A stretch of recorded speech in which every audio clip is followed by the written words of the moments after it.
Alors, première maison aujourd'hui qu'on était déjà venu voir il y a quelques semaines avec Sayoko et Nishiwaki-san.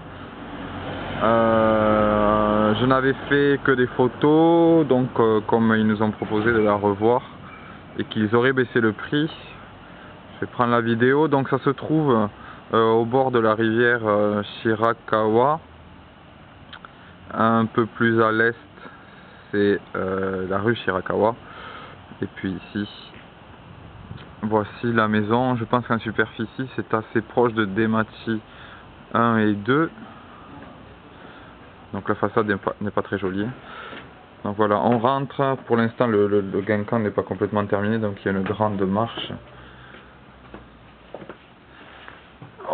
Et quand on rentre dans la maison, on a ici une première pièce avec un grand placard. Et ici, les toilettes.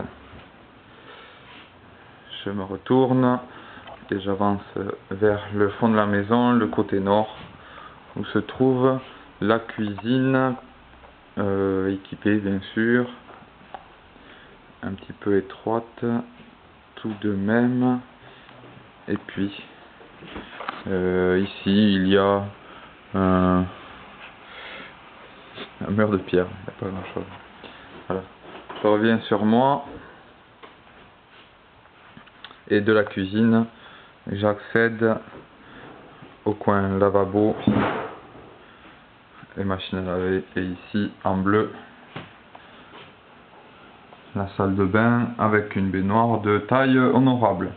Si je fais demi-tour sur moi, j'ai un petit couloir qui nous ramène à l'entrée. Voilà. Je me retourne, les escaliers qui mènent au premier étage. Aujourd'hui, on va tout faire d'un trait. Voilà, j'arrive au premier étage. Une première pièce très étroite. On peut éventuellement mettre un lit simple ou tatami et futon. Alors ce qui est agréable, c'est qu'on entend le bruit de la rivière. Par contre, pas de vue. Je fais demi-tour et on arrive dans la première pièce japonaise de 4 tatamis et demi qui n'avait pas plu à Claude. Il n'aimait pas la couleur des tatamis. Et orienté au sud, une seconde pièce japonaise de 4 tatamis et demi. Dans la seconde, il y a des rangements, ce qui n'était pas le cas dans la première. Et puis, de cette pièce-là, on a accès à un petit balcon. Voilà. Alors, lorsque j'avais envoyé les photos, on avait invoqué la possibilité pour que les deux pièces japonaises soient indépendantes de ici faire une porte. Voilà. Et puis si je reviens sur mes pas,